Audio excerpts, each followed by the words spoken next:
এদিকে জনবলের অভাবে বন্ধ হতে চলেছে কুমিল্লার দুটি সরকারি হাসপাতালের আইসিইউ ইউনিট। গেল কোভিড মৌসুমে এইসব ইউনিটে বিশেষভাবে 60টি শয্যা স্থাপন করা হলো, এখন বেহাল অবস্থা। তবে বিষয়টি নিয়ে ঊর্ধ্বতন মহল অবগত আছে, জানালেন হাসপাতাল কর্তৃপক্ষ। শাহাবুদ্দিনের তথ্য ও চিত্রে ডেস্ক রিপোর্ট।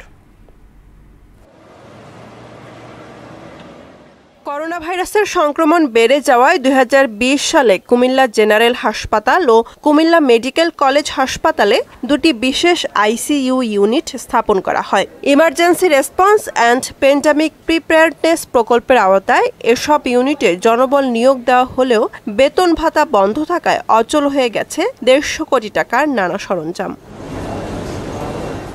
আইসিইউ ইউনিটের এমন বেহাল অবস্থা দেখে দুশ্চিন্তায় পড়েছেন সাধারণ মানুষ। সেখানে দেখা যায় যে আইসিইউ ওয়ার্ড নিজে আইসিইউতে আছে, দেখা যায় যে এসির পানি পড়ছে, বা এটা খুবই দুঃখজনক একটি ব্যাপার। যে হিসাবে এখানে বেড আছে আইসিইউতে, ওই হিসাবে আসলে ডাক্তার নাই। সরকারি হসপিটালের আইসিইউগুলো যদি সক্রিয় থাকে, আমরা চিকিৎসা নিয়ে সুবিধা পাবো, সেক্ষেত্রে কিন্তু চিকিৎসার মানও ভালো হবে।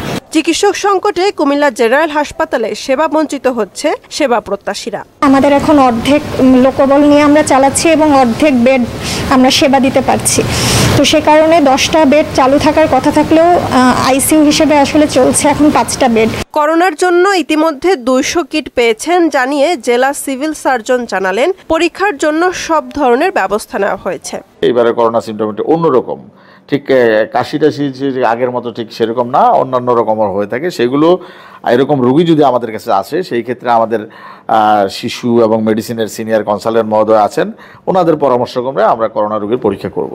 করোনার জন্য আলাদা আইসিইউ বিল্ডিং প্রস্তুত করে সেখানে 67টি বেড করোনার জন্য রাখা আছে। তবে লোকবল সহ টেকনিশিয়ানদের অভাবের কথা জানালেন হাসপাতাল কর্তৃপক্ষ।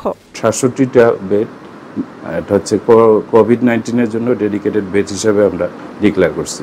আমাদের ডেফিসিট যেগুলো আছে সেটা হচ্ছে আমাদের পোর্টেবল এক্সরে নেই, তারপরে এবিজি মেশিন, এগুলো ইলেকট্রোলাইটস, মানে লজিস্টিকের সমস্যা আছে আর ম্যান পাওয়ারের সমস্যা আছে। সরকারি এসব আইসিইউ সচল করে চিকিৎসা সেবা নিশ্চিত করবে কর্তৃপক্ষ, এমনটাই চাওয়া জেলাবাসীর। বুশরাত জাহান, মোহনা সংবাদ।